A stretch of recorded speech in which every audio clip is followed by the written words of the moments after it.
everyone, welcome back to another video.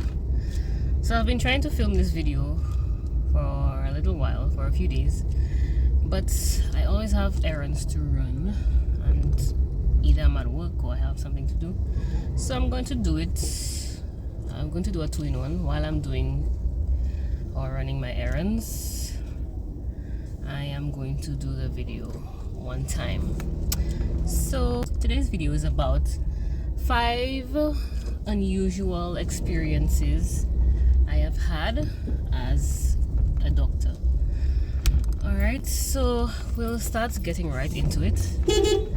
The first one is when I had to pronounce my first death. So as a doctor, you have a responsibility to pronounce the time of death when somebody dies, right? So my first one happened while I was an intern. I was on the internal medicine service and it was evening time, I think maybe early evening, around 6, 7, 8, around there. And I got a call from the nurses. So they usually call the doctor on call if there is an issue or something that needs to be clarified or anything like that. So they called me. So it's me and a more senior doctor, well, a senior junior doctor who's called a house officer on call. So I was the one that they called first thing, and then if I needed help I would call my house officer, right? So they called me and told me that a patient on the ward had no vitals and so on, so they wanted me to come and check it out and so on.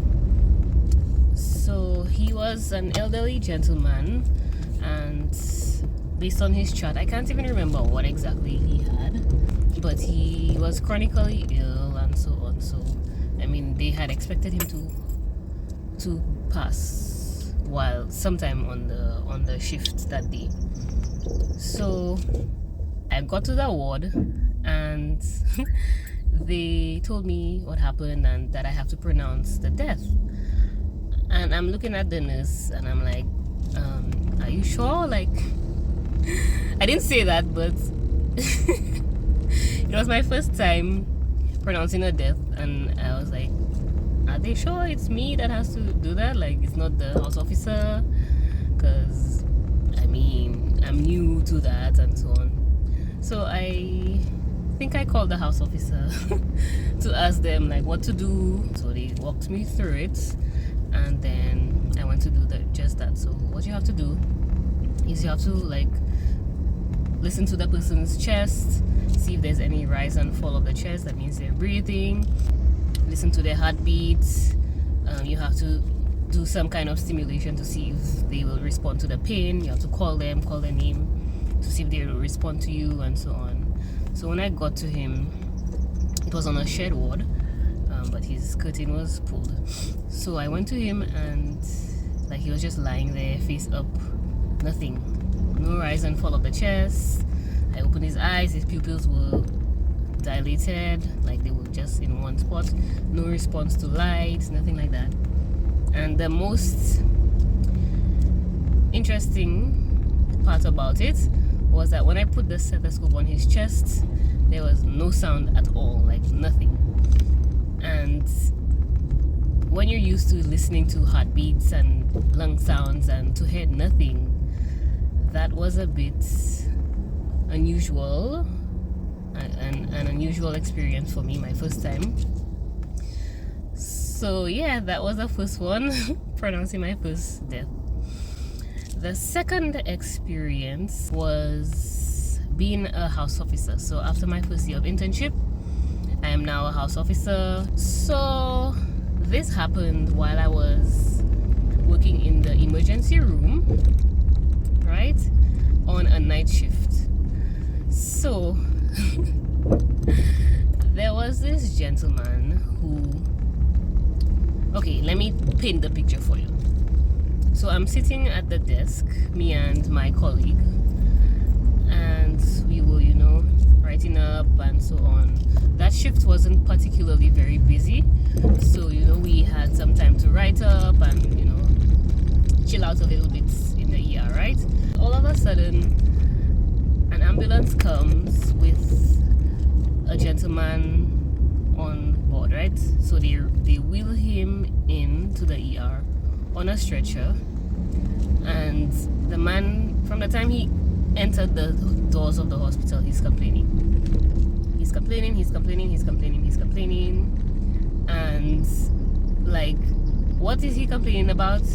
He didn't have a blanket on the ambulance, and so on and so forth, and like, the man is literally just going on and on and on. Me and my colleague, we sit there because, you know, in maybe, I think he had an accident. He fell off a motorbike. So he's complaining. Oh, his leg is hurting him. Okay, we're sitting here waiting to be of service to this man, right? The nurse approaches him and says, okay, you're here now at the ER.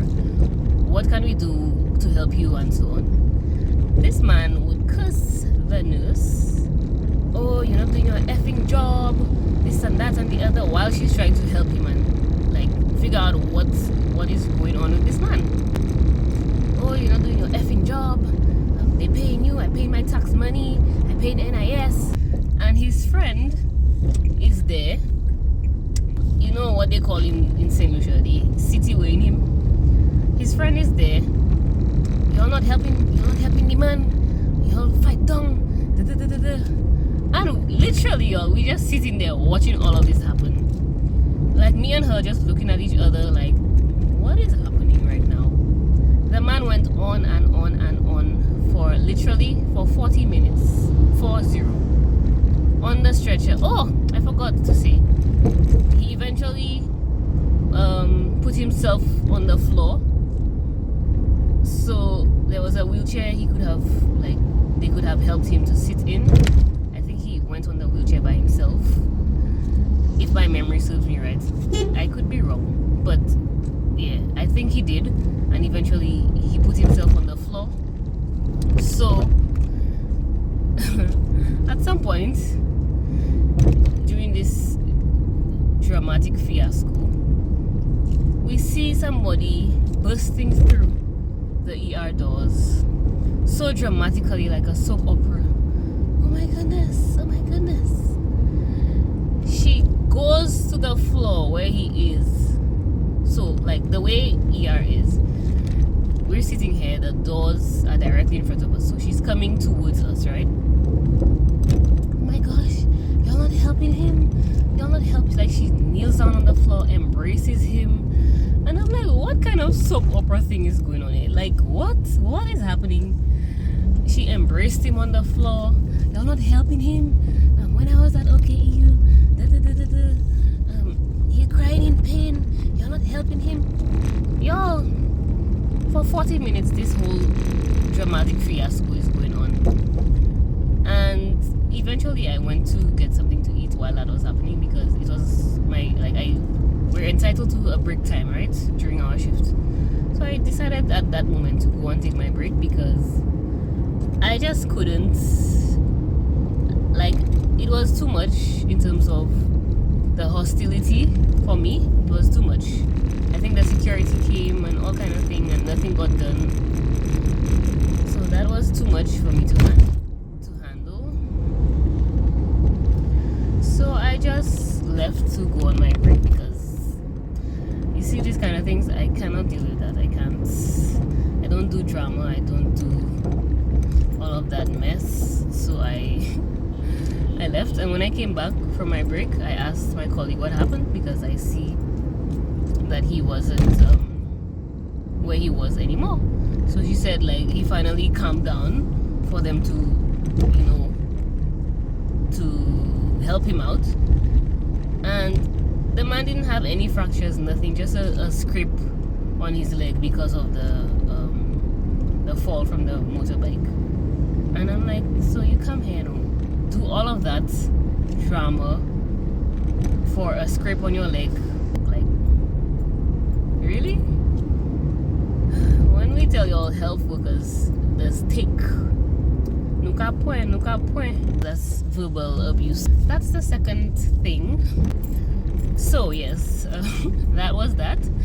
We're moving on to the third thing, the third unusual thing that I have experienced as a doctor. That is another scenario in the emergency room where somebody was being unnecessarily agitated, I would say. So let me paint the picture for you. It was a day shift, right? I think it was in the afternoon time that time, and I am sitting at the computer where we can look up our lab tests and so on in the emergency room, right? So there's this young lady who was receiving some IV fluids or whatever, something through the IV, either fluids or medication.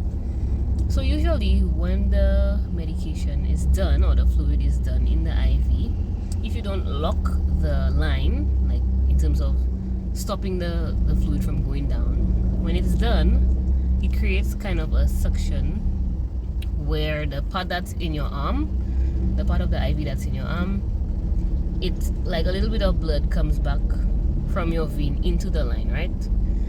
So that's what was happening to that young lady. So her partner is with her at that time. He came to visit her, and I'm sitting here and she's like behind me. So he's starting to get on. Why is there blood in the line? Why is there blood in the line? Starting very aggressively, right? So I turned around and I saw like the man getting on. So I stood up and approached them, trying to explain. So when the medication is done, that usually happens. We just have to close the line, and the man didn't want to hear any of that. Oh, he started complaining. Oh, how? I can't remember verbatim what he was saying, but the man was getting on, and my colleague was like, sir, I cannot have you talking to my colleague like that. You will have to get out, or we have to call security. The man started getting on, and he have to get his lawyers and this and that, starting to threaten us with lawyers and so on, just because the IV line had some blood in it, and I'm trying to explain why that happens. And of course I closed the line, right, so that can stop happening. And I was like, in the back of my mind, I'm like, really? That's what ticks you off? I felt so bad for her, like so embarrassed for her, like that's how your partner is coming to behave in public. And for some reason I was like, I don't want to know how he behaves in private. Like if he's that aggressive for that little thing, I felt sorry for her. I'm like, I hope he's not like abusing her or anything at home, because seriously, I don't know. Sometimes you just have to wonder. So yeah, that was that. Okay, so the next one, that's the fourth one, is the time where I saw a man swerving in the road.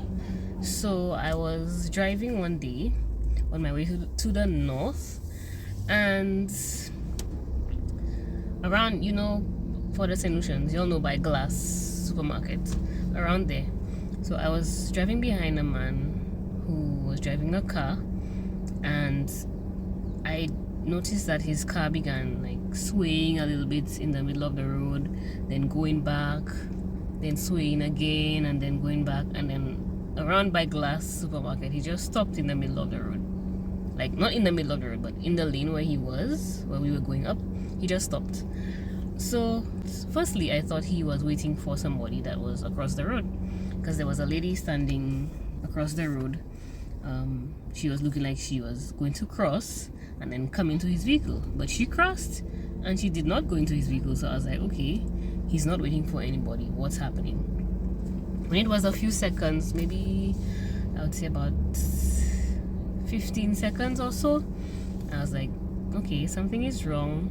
So I was going to, I parked, I went to the side, to the curb, and I got out my vehicle to go and approach him to see what was happening. I don't know if the man was having a stroke or a seizure or if he fainted or what. But by the time I got like to the back of his vehicle, he kind of drove off, and I was like, oh my god, what if this man is drunk and he's swerving in the road in the broad daylight? And I don't know. So that was my almost, I guess, first encounter with a medical situation outside of the hospital. But anyway, yes, that's number 4. And the 5th one is the most interesting encounter I have had so far since being a doctor. So I was on a day shift, right? I had this patient come into the ER with abdominal pain. Okay, so usually when they have abdominal pain, we ask what kind of pain is it, when it started, do you feel bloated, how are you feeling, and so on. We ask the pertinent questions. So she said like she's been getting bloated for the past few weeks and she's not sure what's happening and so on. So I asked her if she ever had any pregnancies and so on. She said no. So okay. She's a lady. She's a little thick, so like, you know, her belly distended was looking like a normal thick person's abdomen, right?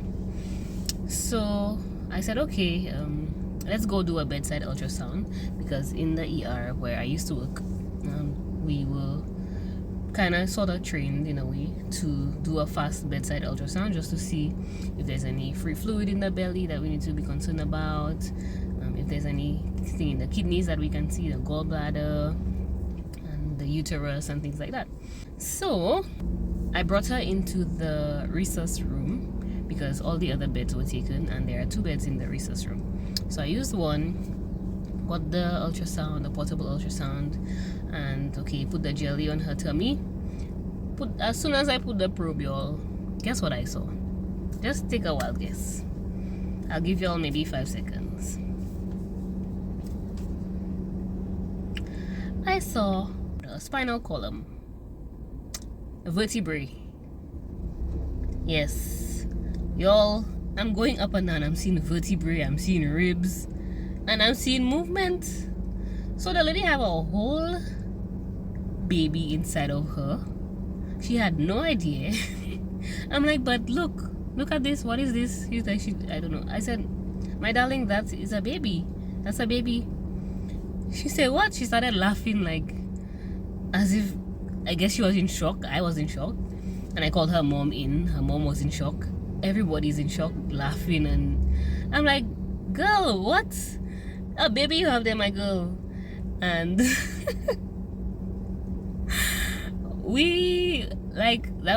I had to tell my colleagues that, because I was like, there's no way. There's no way. And I think that was one of the best days I had in the ER, because like, who does that? What? That happens?